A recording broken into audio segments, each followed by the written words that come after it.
Welcome to the Three Martini Lunch. Grab a stool next to Greg Corombos of Radio America and Jim Geraghty of National Review. Three Martinis coming up. You have made it to Friday, and so have we on the Three Martini Lunch. We're glad you're with us. Your stool is ready. Chad Benson, host of the Chad Benson Show on the Radio America Network, is in for the vacationing Jim Geraghty today. I'm Greg Corombos, and Chad, we'd love to send folks out with a good martini on this wonderful Friday, but sadly, Rob Long was right yesterday. We don't have a 2-day streak on a good martini, so we've got a couple of bad martinis and a crazy martini. Let's start with probably the biggest bad martini, and that's what we're seeing in a lot of cities, but I think Portland's kind of the microcosm of this. There's been unrest there really since the protests started in the wake of the death of George Floyd, which, of course, was Memorial Day weekend. So now we're basically at 2 months since then. It's over 50 days of unrest in the city of Portland. There's been a lot of vandalism. There's been some assaults. They've been targeting now the federal courthouse. And that's why President Trump and the Department of Homeland Security sent federal forces out there. But the issue here for me, Chad, and it's not just in Portland, but it's in Seattle, it's in Chicago, it's in a lot of different places, is the media on this, because for some reason they refuse to differentiate between the hooligans and the people actually marching for police reform and peacefully asking for racial equality to be focused on. For some reason, they feel like they have to defend all of them. So on the one hand, when it's just vandalism, they don't cover the story at all. And then when there is a federal response to protect federal property, which is kind of the job of Homeland Security, well, it's the jackbooted thug stormtroopers who are out in the streets now. And so they're obviously the villains. And therefore, it's the poor victims are the people who've been causing mayhem for 7 weeks running here. So what do you make of what we're seeing in the streets and how the media is handling it? Look, it's a great time to thump Trump, as I always say. And look, Trump does enough where you can argue some things. This is the way I look at Portland, and I've been saying this for the last several days, and people have been on me. I don't want to have the feds all over the place, but they have the right to be there and protect them. They can't take people down constitutionally in other parts of the area except on federal land is kind of what is being thrown out there. But the reality is Portland, you did this to yourself. This is what you decided you wanted. Seattle, you decided you wanted this kind of government. And so that's on you. Having the federal government bail you out, they shouldn't have to do that. Chicago's a different story because the police are asking for help with the gangland violence and stuff like that. So you could see where, okay, look, we should have less fighting here. But when it comes to Portland, even their mayor, Wheeler, they boo him. They want him gone. He's a fascist too. This is what you guys wanted. And they should focus on why are these people so upset? Why? First of all, this is because of George Floyd. We're not talking about George Floyd anymore. They've usurped this and made it about them being mad at the police and anything to be angry about. Why aren't we talking about the fact that they are petulant children, that they're protesting against growing up more than anything else, and that they want to break things and throw a fit? And we should talk about the fact that you guys saw tear gas, but that wasn't just like, hey, guys, let's shoot some tear gas because this will be good. It was after they had defaced, started a fire in the federal courthouse, and shot fireworks at them that finally there was a response. That isn't being talked about. It's, of course, Trump's overreach that's being talked about. If I'm Trump, I say, what do you guys want me to do about it? This is the politics that they want to have in their city, and if they want to let it burn, that's on them. Maybe the people in the cities will start voting in a much different way. Well, that question was actually asked of the acting Homeland Security Secretary, Chad Wolf, I believe his name is. And he said, look, we could do that, but the job of the Department of Homeland Security is to actually protect the homeland, and that includes these facilities. So even if politically we thought that might be somehow the right response, it's not the job that we've agreed to do here. Yeah. Well, yeah, in theory, I mean, let's be 100% honest. Trump likes the fact that he can stir up a little bit of anger on some people. So let's not pretend that doesn't happen as well. And, most people, it's funny because I get blowback from a lot of listeners. Well, we should be doing these things. We should be, it was said, and they start saying, we need to protect the citizens. I said, that's not what this is about. I said, if this was a civil war and they were killing hundreds, that'd be a different story. This isn't that situation. The issue, like I said, I have is if I'm Trump and I'm trying to make a real argument here of this crazy Antifa lunacy, I'm allowing them to just burn it down if you guys want to. And I know that sounds weird, but at some point in time, because what ends up happening here, Greg, is they're going to go in there and they're going to try to quail it and fix it. And it doesn't really fix what's broken, which is their politics. It just extends it. And that's the scary thing. And Chad Wolf, come on, you guys, we all know if they wanted to, they could say, it is what it is. But look, I have no problem with them protecting the federal stuff, but the taking people off of city property, and that's some of the issues I think we should all be, worried about. Like, absolutely. But, it's lunacy. It's chaos. And this has been going on. We're heading in almost the 60th day, Greg, of this stuff going on. And it's nuts. It is nuts. But it isn't going to be until it gets into the suburban areas that people pay attention. If those people really want to get everybody against them, they'll march to the suburban areas, and then you see what happens when they went to Jenny Durkin's house. She's like, we need to close the Jazz. Yeah. The murders downtown that didn't do it, but the protest at her house certainly did the trick. Two quick things before we go here. You mentioned the fact that we've gone far afield from the George Floyd issue and police conduct and that sort of thing. I think that was crystallized in a picture where you had this mob of Antifa, almost entirely white, trying to get at the courthouse, and you had two brave black men standing in front of the fence trying to stop them from doing it. I think if you need an image of how this has gone 180, I think that's about as good as you're going to get. It gets no better than that's exactly what it's petulant little over suburbanites who hate America and capitalism, and that's what they got their master's degree in, who are wandering around in a tutu and a picture of Che Guevara on their T-shirt and telling everybody how they should live their life and what a bunch of fascist pigs they are. And you just sit there and you just laugh and you're like, this is chaos right here. And this isn't for George Floyd. This is because you don't want to grow up. Yeah, exactly. And lastly, Mayor Ted Wheeler. I mean, this guy has tried to be as woke and as friendly towards the rioters as humanly possible. And even he, of course, as you mentioned, got shouted down when he went out there, which basically goes to tell you that you can't appease these people. No, you can't. You can't appease them. And the scary thing is he's in a race for mayor, and the lady he's running against is already said she is Antifa. So no matter how woke you are, you're not going to be woke enough for this mob. And he's a fascist because he won't abolish the police. They're not even talking about defunding the police. They're talking about abolishing the police. Good luck with that, guys. It's crazy. It's just crazy. We chronicled all week long about how Berkeley's got plans to have unarmed civilian city employees pull people over instead of the police now. And Minneapolis is struggling, to put it mildly, to find some sort of alternative there. So it's interesting to watch. Do we have to arm these people? Well, yeah, I would probably think that. You know what you guys should do is you guys should get them a uniform and you should arm them, give them a set of rules that they should follow, and we'll call them the police. Do we already have that? We did. We just got to call it something else now because they'll never admit they were wrong.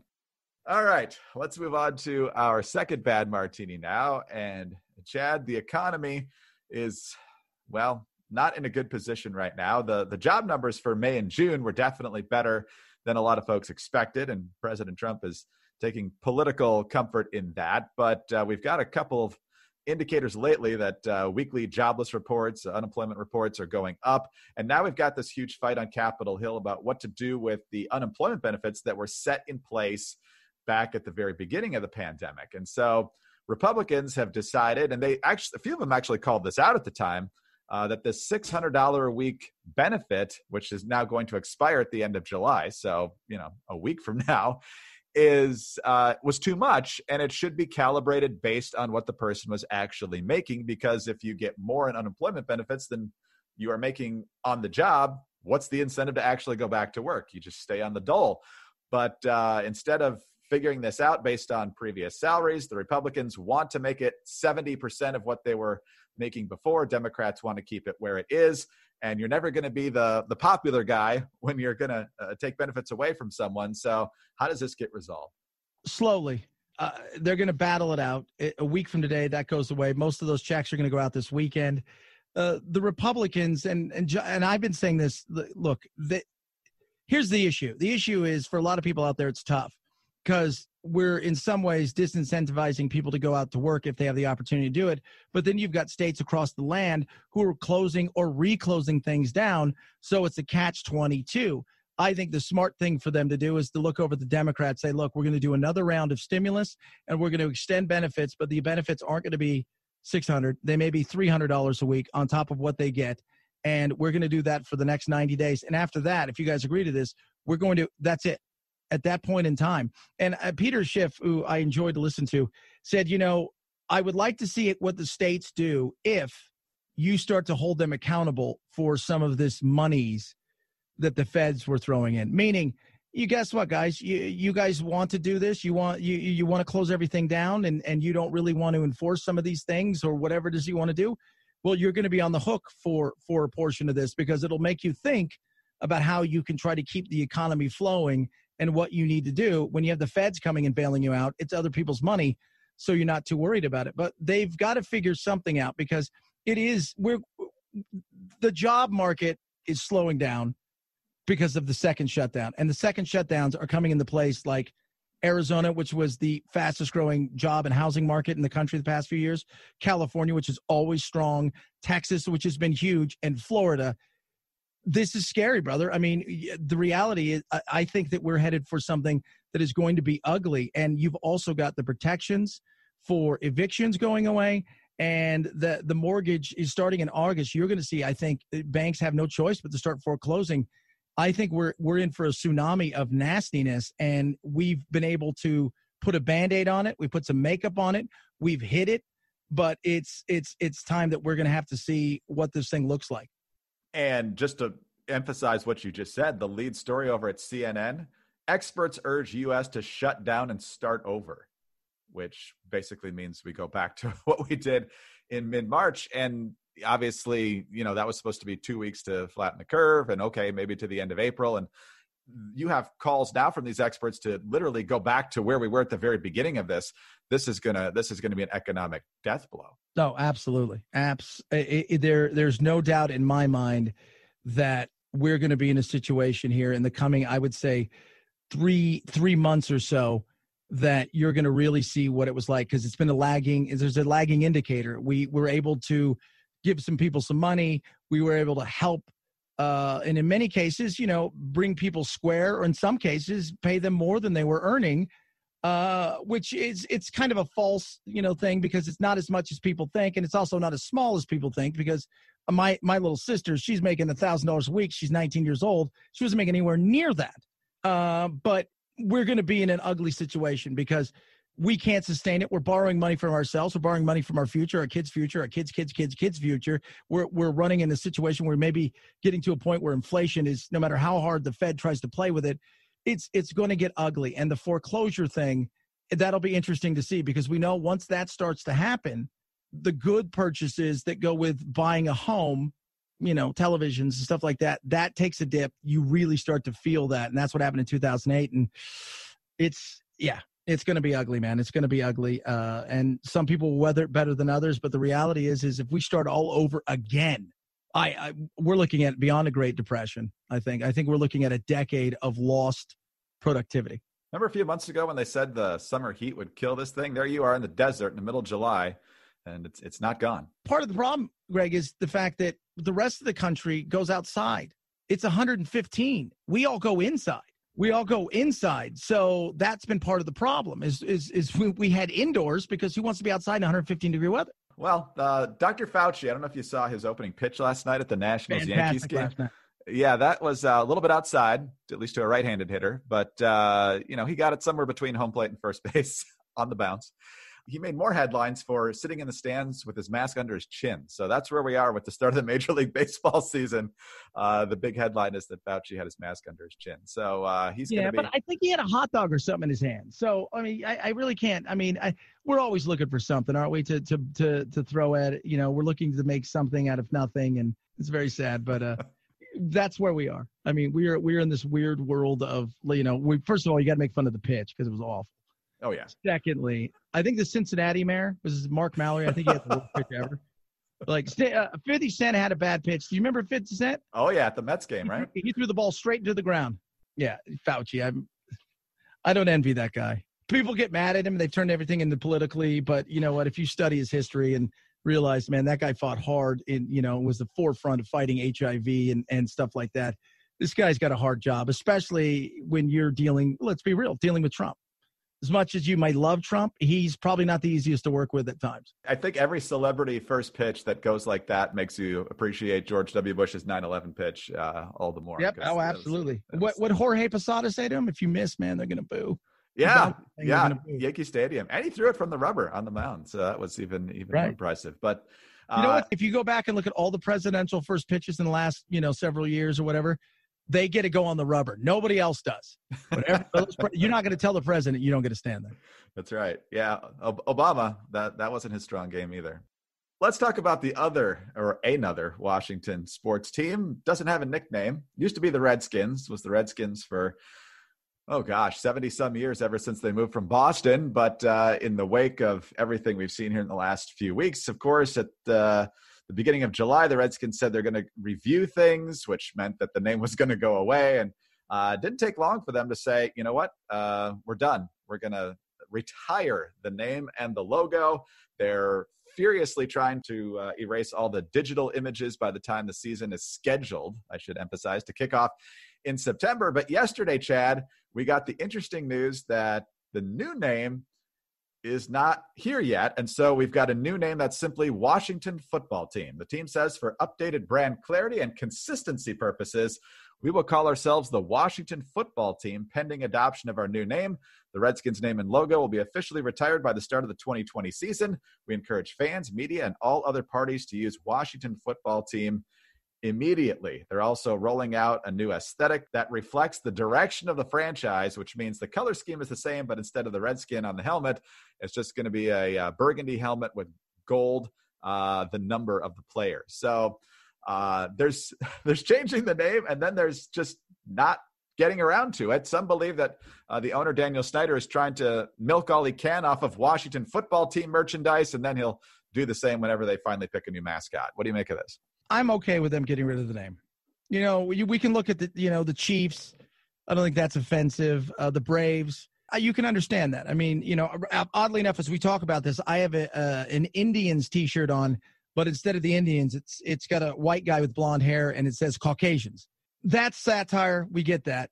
I can understand getting rid of the Redskins. I got zero problem with that. I think you should have been a little bit more thoughtful in putting together the name. But look, Daniel Snyder wants a new stadium.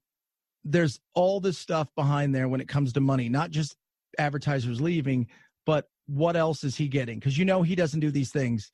I mean, because he promised, I can guarantee it, put it in writing, you're never going to change the name, that there was some stuff in the background where the NFL and probably DC saying, look, we'll help you get a stadium. We'll help you do a lot of different things. You can, ruin the fan experience somewhere else.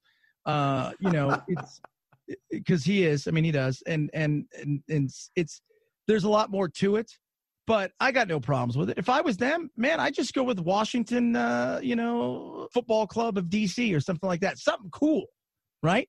Sporting Club of Washington, something kind of neat and fun. And, give it a European soccer name or something cool like that and have fun with it and make some money. But it's time. I'm okay with it going away. I was going to ask you about that because for listeners who don't know, Chad used to play professional soccer. So, yeah, you've got these FC teams. FC, I think Barcelona. I don't follow soccer, so correct me if I'm wrong. Barcelona, stuff like that. Okay, so but do those teams then have another nickname, or are they just FC Barcelona? And so they could just say FC Washington because they are football. You just call them Barcelona. They call them Barca. Like the team, some teams have a nickname. Like Manchester United, their nickname is the Red Devils. I mean, so some of them have nicknames, but by and large, it's like sporting club. Well, a lot of reasons they used to call those teams sporting clubs because they're a sporting club. They're a club that has like a handball team, and handball in Europe's not like handball here. An ice hockey team, a track, team, and stuff. If I was them, I would go with the football, something cool like that, something, the American football team of Washington, something neat. And then you can call yourself like the Pigs or, the Hogs, that'll be their nickname, but you just call them Washington outside of that. That would be just kind of unique, right? Just take away where there is no, until they change Washington because he was awful. Until they do that, there is, there's nobody needs to worry about it, right? You're not going to get trouble with anybody. So it's kind of cool. But a lot of teams will have, like Arsenal is a team in London and they're called the Gunners, but really they're just Arsenal. So, but some teams will have little nicknames here and there. I feel sorry for here in Washington, which is rare for me, especially when it comes to journalists, headline writers for the sports section for this upcoming season, because, you could say, Redskins lose 45-10, which is something like that. But now you just have to say football team loses. I mean, that's not exactly the most creative headline writing. They're really going to earn their pay if they're not going to have boring headlines this year. No, you got to put football team loses again. That's probably what you're going to have to write. Again. In front of an empty crowd, even though crowds are allowed back in the stadium again. I'm waiting for them to change the Nationals because somehow that'll be nationalistic. And they'll be like, we got to get rid of that. That's going to offend somebody. We just talked about that yesterday because they have the racing presidents who are from Mount Rushmore, and they have an eagle as a mascot. And, what have we learned in the past few weeks here? Mount Rushmore is somehow an ode to slaveholders, and an eagle is reminiscent of Nazi Germany. So that's where we are on those things right now. But it's actually going to be a net plus, I think, for the Washington football team this year, because none of their own fans were showing up to games. It was always the opposing team. Their fans who live locally would gobble up a ton of the tickets and would easily outnumber the Redskins fans as you listened and watched on TV. And so the fact that they've got to scale it back even more is probably actually a benefit to Washington this year. Yeah. Oh, totally. 110%. A benefit to them because they are, they're just the Washington Football Club of D.C. There you go. Yeah, there you go. Well, they're sorry, and they're probably going to be sorry for at least this year and probably many years to come, regardless of where they play and what they're called. So on that optimistic note, Chad, have a good weekend. Thanks for being here. You too, brother. Appreciate it. Chad Benson is host of the Chad Benson Show on the Radio America Network. I'm Greg Corombos of Radio America. Thanks for being with us today. Please subscribe to the 3 Martini Lunch and leave us a kind review with 5 stars. We always love those. Also, you can get us on those home devices. All you have to say is play 3 Martini Lunch podcast. Have a wonderful weekend, and please join us on Monday when Jim Geraghty will be back on the 3 Martini Lunch.